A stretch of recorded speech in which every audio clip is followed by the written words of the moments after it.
नमस्कार, स्वागत है आप सभी का धर्मेंद्र सर मैथ्स में। मैं धर्मेंद्र आप सभी का स्वागत करता हूं। आज हम बात करने वाले हैं कुछ और क्वेश्चंस को लेकर। लास्ट क्लास में मैंने आपको बताए थे 35 क्वेश्चंस का सॉल्यूशन बताया था, और ये जो वीडियो है इसमें मैं आपको आज फिर 20 क्वेश्चन इंपॉर्टेंट लेकर आया हूँ। ये हमारे फिर वही कॉन्सेप्ट है, वही रीट, वही एसएससी, वही सीईटी, सभी के पॉइंट ऑफ व्यू से इंपॉर्टेंट है। ओवरऑल कहूँ तो मैथ्स के पॉइंट ऑफ व्यू से इंपॉर्टेंट है। ये सब क्वेश्चन आपको देखने चाहिए और पूरा वीडियो आपको जरूर पढ़ना चाहिए। पूरा वीडियो पढ़िए, अच्छा लगे दोस्तों से शेयर करिए, लाइक करिए, कमेंट जरूर करिएगा जिससे पता चल सके कि सर ये कमी आ रही है कि वो कमी आ रही है, चाहे आवाज़ को लेकर चाहे किसी भी चीज़ को लेकर। आप जो है आप मुझे बताइएगा। चलिए स्टार्ट करते हैं पहले क्वेश्चन से। आज का हमारा पहला क्वेश्चन क्या है कि एक समद्विबाहु त्रिभुज का परिमाप 80 मीटर है। परिमाप का पेरीमीटर का मतलब हम जानते हैं तीनों भुजाओं का योग। इसका आधार 20 है। अब हमें पता है कि जब हम समद्विबाहु त्रिभुज बनाते हैं तो आधार को हम अलग भुजा लेके चलते हैं, जो कि अन्य दो भुजाओं से अलग है। तो अन्य दो समान भुजाएं हैं, तो अगर हम देखें तो यहाँ डायग्राम हमारा बन जाएगा इस तरह से। तो ये हमारे पास 20 है। आपको हमेशा विषम भुजा यही लेनी होती है। तो टोटल 80 है, 80 में से 20 ही लेंगे तो बचा 60। तो अब क्या बोल रहा है, ये भुजाएं जो हो गई वो गई 30 और 30 की, क्योंकि समान भुजाएं हैं। तो मुझसे क्या पूछ रहा है, ये मुझसे पूछ रहा है तो समान लंबाई वाली भुजाओं की लंबाई ज्ञात करिए। आपको लग रहा होगा क्वेश्चन आसान है, बिल्कुल हाँ आसान है। धीरे धीरे क्वेश्चन का लेवल बढ़ता जाएगा। चलिए, तो इसका आंसर क्या आएगा, बिल्कुल 30 सेंटीमीटर इसका राइट आंसर है। क्वेश्चन फर्स्ट जो हमारा था आज का। चलिए, तो अगले क्वेश्चन की बात करें। एक कक्षा में 26 लड़के और 24 लड़कियां, टोटल 50 लोग हमारे पास हैं। गणित के शिक्षक ने एक परीक्षा ली और पाया कि पूरी कक्षा का औसत अंक कितना है, 85 है। लड़कों का औसत कितना है, 82 है। तो लड़कियों की आपसे पूछा लड़कियों का औसत क्या पूछ रहा है। तो इसको आप एलिगेशन से कर सकते हैं, इसको आप पूरा मेथड से कर सकते हैं। कैसे मेथड से अगर बात करें, पूरी क्लास का 85 औसत अंक है, 50 बच्चों का टोटल निकाल सकते हैं हम इसको। तो ये आ गया हमारे पास 4250, हमारे पास सभी का आ गया। और हमें पता है कि यहाँ पर जो लड़कों का औसत है वो 82 है और लड़के कितने हैं, 26। तो यहाँ पर 82 को हम लोग 26 से गुणा करेंगे, ठीक है। तो हम बॉयज़ का निकालेंगे। उसके बाद हम क्या करेंगे, गर्ल्स के लिए उसको टोटल माइनस करके उसमें हम क्या कर देंगे, यहाँ पर सीधा सीधा। अब वैसे कॉमन लेके भी कर सकते थे पर चॉइस का भाग लगाएंगे। तो चलो 26 से गुणा कर लेते हैं। तो 82 गुणा 26, 6 दूनी 12 का 2, ठीक है। कैरी 1 48 और 1 49 और 4 53, कैरी 5 8 दूनी 16 और 5 21। तो ये आ गया हमारे पास। बची हमारे पास 24 लड़कियां का टोटल कितना आया वो निकाल लेते हैं। ये हो गया 18, 2118 हमारे पास हो गया। और इसमें हम 24 का भाग लगा देंगे। तो यहाँ पर 2118 डिवाइडेड बाई 24, ठीक है।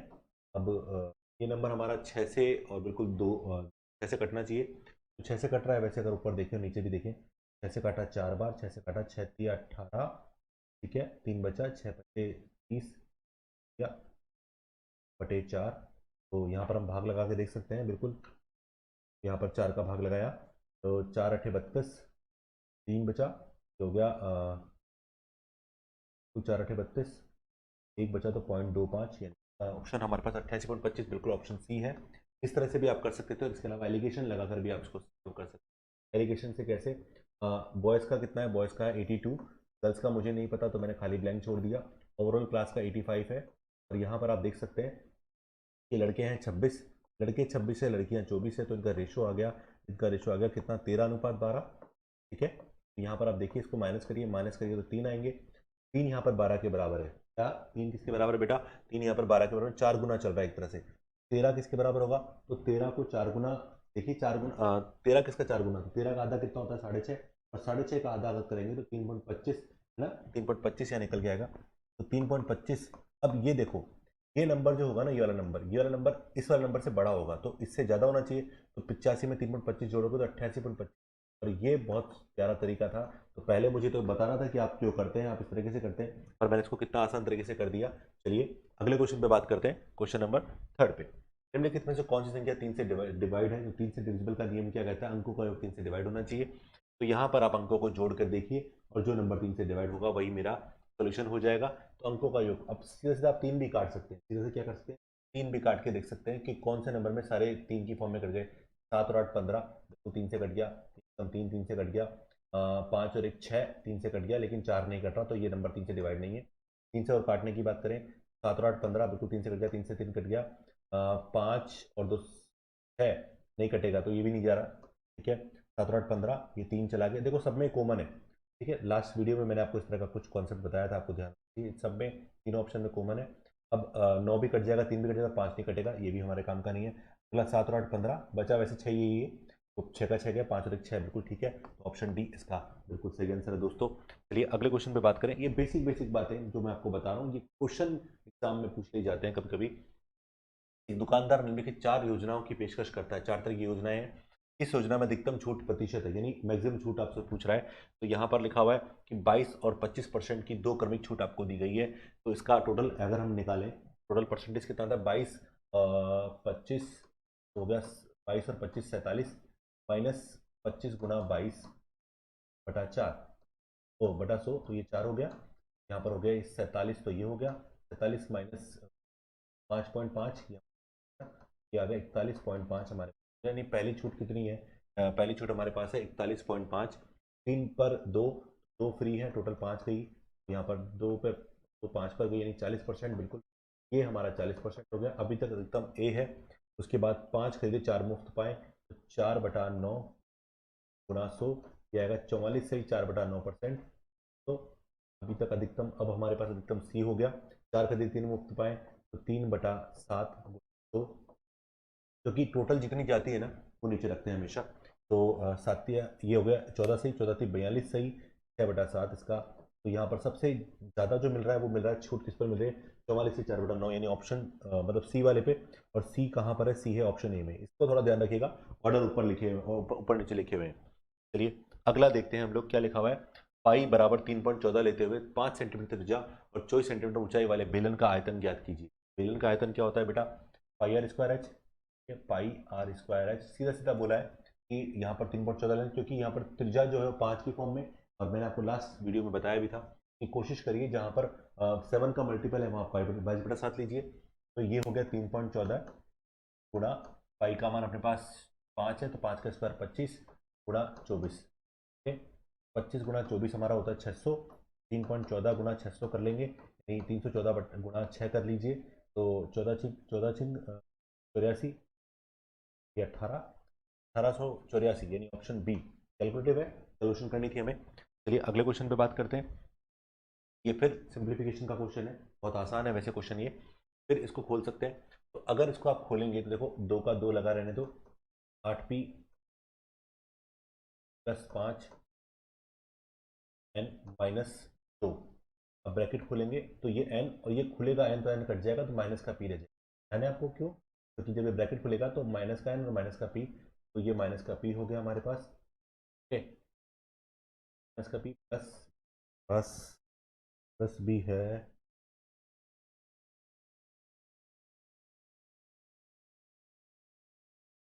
ये हो गया था अपने पास, 2 तो बाहर था, उसके बाद यहाँ बचा था माइनस का p, के बाद ये p का 4p है बस, रोज 2 का 2, 8p का 8p, 5 या n, ये होगा 2p, क्यों, माइनस माइनस प्लस, 4p, 4 हो तो 6, तो ये हो गया 2, 8p, 5 प्लस 6p,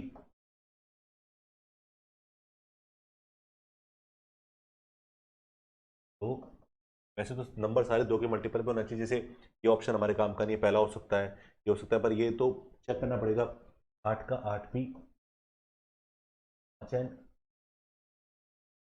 30p, ठीक है। 30 और 8 38, 38 दूनी 76p हो गया, 76p प्लस 10n, यानी ऑप्शन सी इसका राइट आंसर था। चलिए अगले क्वेश्चन पे बात करते हैं। देखो मैं बस प्रैक्टिस करा रहा हूँ आप लोगों की। ये है 1800 डिवाइड बाय 10, 1800 के बाद डिवाइड करना है, डिवाइड किससे आपको करना है, ये 10, 10 के बाद ब्रैकेट लगा हुआ है, ये कर्सर ब्रैकेट लगा हुआ है, फिर छोटा bracket 18 minus 6 plus bracket minus का 2, 1 प्लस 2, अलग ब्रैकेट। तो उसको सॉल्व करेंगे तो 1800 का 1800 रहने देते हैं, बाई 10 को सॉल्व करते हैं। ये कितना हो गया, ये हो गया 12 हो गया। उसको सॉल्व करेंगे तो ये हो गया बेटा 2 3, 3 दूनी 6, तो माइनस का 6, ब्रैकेट के बाद प्लस माइनस दोनों है, पास आ गया। अभी 12 में से 6 गया तो 6, नहीं इसका होगा 60, तो 1800 डिवाइड बाय 60, 30 इसका आंसर है। तो ऐसे को सॉल्व कर सकते थे। अगले क्वेश्चन को देखते हैं हम लोग। अगला क्वेश्चन क्या कह रहा है, वार्षिक रूप से चक्रवृद्धि होने वाली वार्षिक चक्रवृद्धि ब्याज पर निश्चित दर पर कोई राशि 3 वर्षों में 2000 रुपये, 4 वर्षों में 2400 रुपये हो जाती है, ब्याज की दर ज्ञात करो। ये बड़ा ही प्यारा क्वेश्चन है, मोस्ट ऑफ टाइम हमारे राजस्थान के एग्जाम से पूछ लिया जाता है, एसएससी में तो पूछता है। तो वो लगातार वर्ष का कॉन्सेप्ट है, 3 वर्ष और 4 वर्ष। जब लगातार वर्ष का सीआई आपको मतलब सीआई की फॉर्म में मिश्रधन दिया जाए तो हमेशा 1 वर्ष का अंतर होता है। 1 वर्ष का अंतर यानी ब्याज निकाल लीजिए यहाँ से। तो बेटा यहाँ पर ब्याज कितना होगा, 2400 माइनस 2000 यानी 400 रुपये का ब्याज हो गया। और ये ब्याज जो मिलेगा वो इससे पहले वाले छोटे वाले प्रिंसिपल यानी छोटे वाले जो मिश्रधन उसको प्रिंसिपल मान लेते हैं हम लोग, उस पर निकल के आता है 400 रुपये यहाँ पर ब्याज होगा। ठीक है, ये वाले कॉन्सेप्ट सब मेरे जो वीडियोस पड़े हैं उनके अंदर ये सारी चीज़ें हैं, बस हम केवल प्रैक्टिस करेंगे। अब टिकट गया तो यहाँ पर बिल्कुल रेट क्या आ गई, 20% रेट आ गई है। चलिए, तो ऑप्शन डी इसका करेक्ट जवाब था। अगले क्वेश्चन पे मूव करते हैं। अगला क्वेश्चन क्या है, यदि घनाभ के डिब्बे के 3 आसन्न फलकों का क्षेत्रफल 729, 529 और 289 सेंटीमीटर स्क्वायर है तो डिब्बे का आयतन ज्ञात कीजिए। देखो आपको क्या दे रखा है, कॉन्सेप्ट देख लो इसका। एल बी बराबर 729 आपको दे रखा है ना, 3 आसन्न फलक दे रहे हैं कोई भी कनेक्टेड। एक एल एच का मान लिख लेते हैं 529 और एक बार बी एच का मान दे रखा है आपको। अब मुझसे इन तीनों से मुझे एल बी एच का मान निकालना। देखो इसमें एल बी का दे रखा है, एच का नहीं दे रखा, एच दे रखा तो गुणा कर लेता। इसमें एल एच दे रखा है, बी नहीं दे रखा तो बी दे रखा तो गुणा कर लेता। इसमें बी एच दे रखा, एल नहीं देखा तो एल दे रखा तो गुणा कर लेता। पर अब तीनों को मल्टीप्लाई कर लीजिए आप, तीनों को मल्टीप्लाई करेंगे तो एल बी एच का होल स्क्वायर हो जाएगा और यहाँ पर हो जाएगा 729 गुणा 529 गुणा 289 और अपने पास हो जाता है, स्क्वायर हटाओगे तो रूट लग जाएगा। एल बी एच बराबर रूट में ये सब आ जाएगा 729 गुणा 529 गुणा 289। चलो 729 का रूट क्या होता है 27, 529 का कितना होता है 529 23 और हो गया 17। ओके, इन तीनों को गुणा कर लेते हैं, गुणा करके जो आंसर आएगा ऑप्शन इकाई अंक से पता चल रहा है क्योंकि सबकी इकाई अलग अलग है। तो 7 7 49, 9 9 27 यानी 7 होना चाहिए, यानी ऑप्शन बी का आंसर होगा। तो कैलकुलेट करने की जरूरत नहीं है आगे इसका। वैसे डायरेक्ट फंडामेंटली होता है, तीनों आसन्न फलकों का क्षेत्रफल को गुणा करिए और उसका रूट कर लीजिए आप। ओके, चलिए अगला क्वेश्चन क्या है, एक संख्या को पहले 25% बढ़ाया जाता है फिर 10% कम कर दिया जाता है, परिणामी संख्या 72 हो जाती है तो मूल संख्या ज्ञात करो। सिंपल सा कॉन्सेप्ट है, x पहले 25% बढ़ाया तो 125% हो गया यानी 5/4 हो गया, फिर 10% की कमी तो 90% हो गया और ये हमारा 72 के बराबर हो गया। ठीक, ये कट गया इससे, फिर 5 4 4 5 से घटा 2 बार। ठीक है, और ये 8 बार बराबर 8 × 8 64। तो पहले 64 को अपन ने बढ़ाया फिर 10% कम किया तो वो 72 ही रह गया। ओके, अगला देखिए। अगला क्या है, ए बी सी धनात्मक वास्तविक संख्याएं हैं तो मुझसे बोला इसका मान ज्ञात करिए। तो देखो रूट में आपको लिखा हुआ है, रूट में ए इनवर्स बी, अगला बी इनवर्स सी, अगला सी इनवर्स ए। सबको आप गुणा भी करेंगे तो भी देखो यहाँ पर इसका मतलब बी अपॉन ए हो गया एक तरह से रूट में, इसका मतलब सी अपॉन बी हो गया रूट में, ए अपॉन सी और पूरा रूट में है, सब कट गया तो 1 हो जाएगा क्योंकि बी से बी कट गया, सी से सी कट गया, ए से ए कट गया। ऑप्शन डी इसका राइट आंसर है। देखते हैं आप इसको।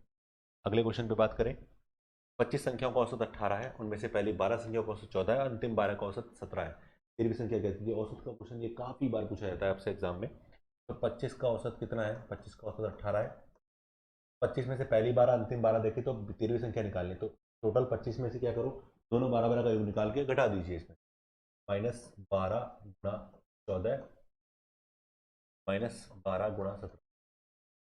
ठीक, करो 25 गुणा 12 25 गुणा 18 करेंगे तो हमारे पास 450 तो ये आ ही जाएगा, माइनस इन दोनों में 12 कॉमन आ रहा है, 12 गुणा कॉमन लेके 31 हो जाएगा, ये माइनस कर लेते हैं तो 450 माइनस 12 एकम 12 36 और 37 आ गया।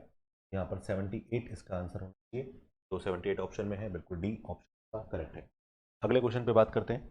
अगला क्वेश्चन क्या है, निम्नलिखित में से कौन सा विकल्प त्रिभुज की तीनों भुजों की लंबाई नहीं बताता है।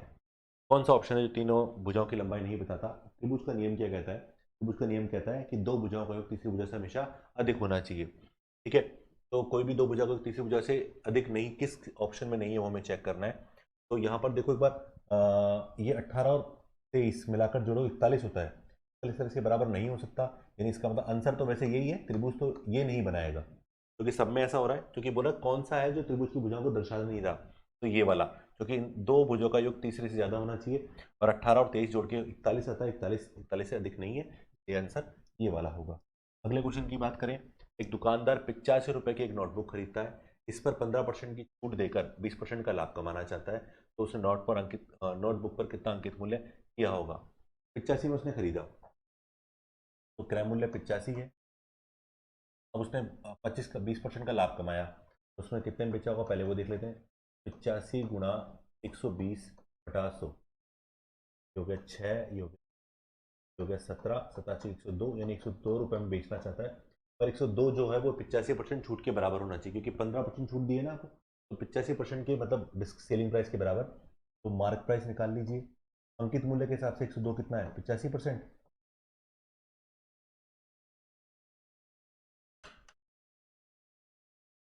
ये 17, ये 20 या 6 बार, तो 120 रुपये इसका अंकित मूल्य होगा। तो 120 आप ऑप्शन से चाहें तो ट्राई कर सकते हैं, बेटर है कि एक बार में आंसर निकालना है। ठीक है, अगला क्वेश्चन क्या है, दो उम्मीदवारों के बीच हुए एक चुनाव में 15% मतदाताओं ने अपने मत का प्रयोग नहीं किया, डाले गए मतों में 10% मत अवैध हुए, डाले गए जो थे उसका भी 10% आपके क्या हो गए, अवैध हो गए। सफल उम्मीदवार को वैध मतों का 55% प्राप्त हुआ, और वह 6120 मतों से के बहुमत से जीता, तो मतदाता सूची में नामांकित मतदाताओं की संख्या पूछ रहा है मुझसे। तो जैसे हम समझे इस बात को, शुरू में 100% थे हमारे, 85% हमारे, 15% डाला नहीं, तो 85% हमारे पास ये हो गए। 85% का 10% अवैध पाए गए, इसका मतलब 85 का, सुनना ये इंपॉर्टेंट बात है, 85% का कितना परसेंट, 90%, ये हमारे पास जो है वो हमारे पास क्या है, ये हमारे पास वैध मत है। अब इसमें से भी 55 पहले को मिला, तो इसका देखो क्या लिखो, वैध मतों का, इस वर्ड को पकड़ लो आप, ये यानी पहले को जो जीता उसको 55% इसका मिला, दूसरे को 45 मिलेगा, तो इसका जो अंतर होगा वो होगा 10%। यानी पहले को अगर 55% मिला, समझना इस बात को, पहले को 55% मिला, तो कितना मिलेगा, 45%। कितना परसेंट का अंतर हुआ बेटा, अंतर हुआ 10% का अंतर, तो 10% का अंतर ही आपका जीत हार डिसाइड कर रहा है, और वो किसके बराबर है, वो मतलब किसका, 85% और 90% का 10% जो होगा वो यहाँ पर 6120 के बराबर है। तो अगर हम देख सकते हैं, तो यहाँ पर 85 गुणा 90 गुणा 10%, यहाँ पर 6120, ठीक है, तो जीरो काट लो जो कट रही है, सही है। बाद 100 का मान निकालना है, 6120 गुणा 100, 100 वो जो निकालना है, डिवाइड बाई 85 गुणा 9, ठीक है, 9 से काटो पहले, 9 9 की 54, ठीक है, 7 बचा, 9 8 72, 17 से काटा 17 चौक 68, 17 5 85, 5 से काटा 8, क्या हमारा आंसर होगा 80,000, ऑप्शन डी। ठीक है, इस तरह से इस क्वेश्चन को सॉल्व कर लीजिए। अगला क्वेश्चन क्या है, यदि घन के विकर्ण की लंबाई 6√3 है, तो उसके किनारे की लंबाई क्या होगी, यानी आपको भुजा की लंबाई पूछ रहा है। विकर्ण क्या होता है घन का, a√3 समान 6√3 के बराबर दे रखा है आपको, भुजा यानी 6 सेंटीमीटर आपको। ये छोटा सा क्वेश्चन है बट याद नहीं रहता हमें विकर्ण की लंबाई। मैं काफ़ी सारे क्वेश्चन आपको कराऊंगा जिसमें मतलब सभी चैप्टर्स का कुछ ना कुछ मिश्रण आपको मिलेगा, जिससे आपकी प्रैक्टिस अच्छी होगी और क्वेश्चन को स्पीडली करने का तरीका आपको प्राप्त होगा। जैसे किसी धनराशि पर वार्षिक चक्रवृद्धि ब्याज से 2 वर्ष का मिश्र धन आपको दे रखा है, 3 वर्ष का मिश्र धन, आपकी बार राशि पूछी गई है। पिछली बार क्या था, पिछली बार आपसे रेट पूछी थी, जो अभी इसी में क्वेश्चन आया था हमारा। देखो 2 वर्ष और 3 वर्ष में अंतर 1 वर्ष का है, तो ब्याज निकाल लो, पहले ब्याज की दर निकालना पड़ेगा हमें। ब्याज कितना आया, 4913 में से अपन को घटाना है, लिख देता हूँ 413 माइनस 4600, आगे पीछे लिखा हुआ है, 13 में से गया, 13 में से 4 गया तो 9, ठीक है, 0 10 में से 8, क्या बचा, 289। अभी 289 रुपये जो है वो ब्याज है, ये रेट ऑफ इंटरेस्ट निकाल लो, ये रेट 289 किस पर ब्याज है, 289 जो ब्याज है वो 4600 आ गई हमारी रेट। ओके, अब इस रेट की वजह से हमें क्या निकालना है, मूलधन निकालना है। तो अब इसको पहले सॉल्व करते हैं, 17 से कटना चाहिए क्योंकि 17 का मल्टीपल है ये, तो 17 दूनी 34, ठीक, 34 का मतलब 12 बचा, 122, 17 सत्ते 119, 17 दूनी 34। ठीक, तो 17 से कट गया, 17 से फिर काटो, 17 कम 17 सत्ते 102, बिल्कुल। तो रेट आ गई 100/16। रेट क्या आ गई अपने पास 100/16। इसको आप चाहें तो सॉल्व कर सकते हैं, ये आएगा 6.25%। अब मुझे क्या करना है, मुझे ये निकालना है कि प्रिंसिपल क्या है। तो 625 को काटता है बिल्कुल 16 बार, नीचे 16 और 17, 2 वर्ष है तो स्क्वायर कर लीजिए। 289 पास आ गया 256। और आप देख लीजिए 289 किसके बराबर है, 289 भी तो हमने काटा ही है, तो यहाँ पर 289 46 के बराबर है, क्योंकि 2 वर्ष का जो मिश्र दंड आपको दे रखा है तो 46 24 दे रखा है, क्योंकि 289 के बराबर है और आपको 256। तो ये लो, ये बराबर हमने काट ही लिया था, 16 से गुणा करो, साइन 6 आना चाहिए, यानी ऑप्शन बी, यानी इसका आंसर हो गया 4096, इसका राइट आंसर। देखो क्वेश्चन में कैसे कैसे आपसे चेंजेस करके पूछ सकता है, तो सब आपको बिल्कुल यहाँ मिलेगा। धर्मेंद्र सर मैथ्स वाले यूट्यूब चैनल पर सब कुछ अवेलेबल होगा, आपको सब कुछ चीज़ें मिलेंगी। एक लंबवती शंकु की ऊंचाई 6 है, आधार का व्यास 16 है। 16 मतलब यहाँ पर आप अगर आप देख सकते हैं तो इसकी जो त्रिज्या होगी वो 8 होगी। अब शंकु है तो शंकु का आयतन क्या होता है, 1/3 पाई आर स्क्वायर एच। और ऑप्शन देखो यहाँ पर पाई सॉल्व नहीं कर रहा, पाई को पाई रखना है। 1/3 पाई, आर का मान कितना है, आर का मान 16 यानी 8 हो जाएगा। एच का मान है हमारे पास 6, ये काट लीजिए इसको 2 बार। ठीक है, तो 64 दूनी 128, ये ऑप्शन डी इसका राइट आंसर है। चलिए शंकु भी शामिल हो गया हमारे साथ। उसके बाद क्या करें, 16 संख्याओं का औसत 23 है, 7 संख्याओं का औसत 21 है और अंतिम 8 का औसत अपने पास 24 है। तो 8वीं संख्या क्या करें, पहले जैसा क्वेश्चन है, काफ़ी बार पूछा जाता है। 16 गुणा 23 माइनस 7 गुणा 21 माइनस 8 गुणा, चलिए कैलकुलेशन है ये तो 16 48 का 8 से 4 32 और 4 36, क्या आ गया माइनस 147 माइनस 92, 368 माइनस, दोनों को जोड़ा 9 13 का 3। चलिए तो ये घटाएंगे तो 28 और 29 बचेगा हमारे पास, तो ऑप्शन डी इसका राइट आंसर है। चलिए अगला क्वेश्चन देखते हैं, और ये लास्ट क्वेश्चन है। ओके, त्रिभुज एबीसी एक त्रिभुज है जिसमें डी समांतर को बीसी दे रखा है। मैं ज्योमेट्री के क्वेश्चन बढ़ाऊंगा, धीरे धीरे ज्योमेट्री के क्वेश्चन बढ़ाऊंगा, आप निश्चिंत रहिएगा। सब काम की चीज़ें आपके एग्जाम से पहले जो जो चीज़ें आपके एग्जाम में शामिल है, सीईटी को लेकर खासकर, क्योंकि सीईटी का एग्जाम भी बस होने वाला है, लेकिन ये आने वाले सभी एग्जाम्स के पॉइंट ऑफ व्यू से इंपॉर्टेंट है, केवल एक ही एग्जाम के लिए नहीं है। एबीसी में ये डी समांतर है, ए डी, हाँ तो डी यहाँ पर है, तो आपको दे रखा है डी और डीबी, ए डी और डीबी का अनुपात 9:8 आपको दे रखा है। डी का मान आपको दे रखा है, डी और बीसी का अनुपात, तो बेटा हमको पता है कि जब देखो ये इसके समांतर होती है तो ये वाला कोण इस कोण के बराबर हो जाता है, ये वाला कोण इस कोण के बराबर हो जाता है, क्योंकि संगत कोण हो जाते हैं। तो यहाँ पर त्रिभुज, बच्चा त्रिभुज, त्रिभुज ए डी ई समरूप त्रिभुज एबीसी निकल के आता है। और इसमें सबसे खास बात पता है कि जब त्रिभुज समरूप होता है तो संगत भुजाओं का अनुपात क्या होता है, समान होता है। यहाँ पर संगत भुजाओं के अनुपात का मतलब है एडी और डीबी का अनुपात आपको दे रखा है एक तरह से क्या, 9:8। तो इस तरह से अगर हम बात करें तो हमें अनुपात किसका, एडी और एबी का अनुपात अगर निकालना हो तो दोस्तों क्या निकलेगा, 9/17। क्यों, देख लीजिए ना, एडी केवल 9 है, ये 8 है, तो पूरी मिला के 17 हो गई।